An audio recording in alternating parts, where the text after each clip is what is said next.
দাঁড়াও দাঁড়াও, এত জলদি কি কাটা হয়? একটু সময় নিয়ে কাটতে দাও। আমগুলো চৌকো, লম্বা, মাঝারি, যেমন পারবে কেটে নাও। যা গরম পড়েছে, আমগুলোকে ভালো করে সুইমিং পুলে চান করাবে।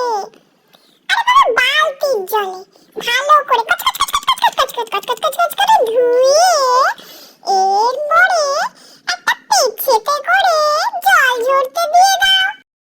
আমের যত রাগ, অভিমান, দুঃখ সব দেখবে ওই পেছনের তলা দিয়ে টপ টপ করে নিচে পড়ে যাবে।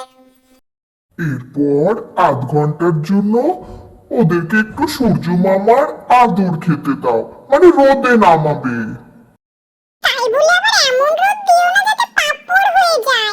আধ ঘন্টায় রেখো, এরপরে ঘরে এনে একটু ফ্যানের হাওয়া দিয়ে দাও। এরপরে তো উনুনে ধোঁয়া উঠে গেছে, আর এইদিকে ভাঙা হচ্ছে ধাপ ধাপ ধাপ ধাপ করে গুড়। উনুন ধরে রেডি। এরপরে চলো হাঁড়িটা বা কড়াই চাপিয়ে নাও। হাঁড়ি গরম হলে দিতে হবে 5 ফোড়ন, তেজপাতা আর গোটা 6-7টা শুকনো লঙ্কা। এরপরে ঢেলে দাও ঝরঝর করে সরষের তেল। আরে বেশি দিও না তাই বলে আন্দাজ করে দিও। হাঁড়ি থেকে ভক ভক করে ধোঁয়া উঠলে এরপরে ঢেলে দাও সেই ধুয়ে শুকিয়ে রাখা আমগুলো। তারপরে ভজপুরি মান্নার মতো খুন্তি নাড়তেই থাকো নাড়তেই থাকো। আসলে আমাদের তেজটা একটু বেশি, তাই তেজপাতাও দিলাম একটু বেশি করে। আবার খুন্তি নাড়তেই থাকো, আমি শিশি ভজহরি মান্না। এরপরে মিশিয়ে ফেলো আন্দাজ মতো হলুদ আর নুন। নুন মিষ্টির পরিমাণটা তোমরা নিজেদের স্বাদ মতো কিন্তু দিও বাপু, পরে আবার বলো না যেন। নুন দেবার পরে দেখো আম থেকে জল বের হচ্ছে, তখনই মেশাতে থাকো গুড় আর একটু একটু করে তলায় নাড়তে থাকবে যাতে ধরে না যায় তলাটা।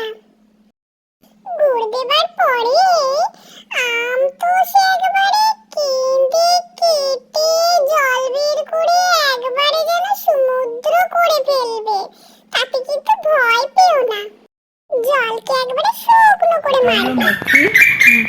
এটা হলো মৌরি, এটা হলো ধনে, এটা হলো জিরে, এটা হলো লঙ্কা। এটা শুকনো খোলাতে ভাজি। যে মশলাগুলো বলা হলো ওগুলো এবারে শুকনো খোলায় ভাজতে থাকো। আর দেখো কেমন পুকুরের জল শুকিয়ে গেছে। পর মিক্সিতে দিয়ে ধনে, জিরে, শুকনো লঙ্কার একবারে হাড়গোড় বার করে গুঁড়ো করে নাও। এরপর সেই মশলাটা ওই গুঁড়ামে একটু একটু করে দিয়ে মেশাতে থাকো। নিচ করে আস্তে পিস্তে মশলাটাকে আমি সারা গায়ে মাখিয়ে নাও। চলো গুড়াম তো রেডি হয়ে গেল।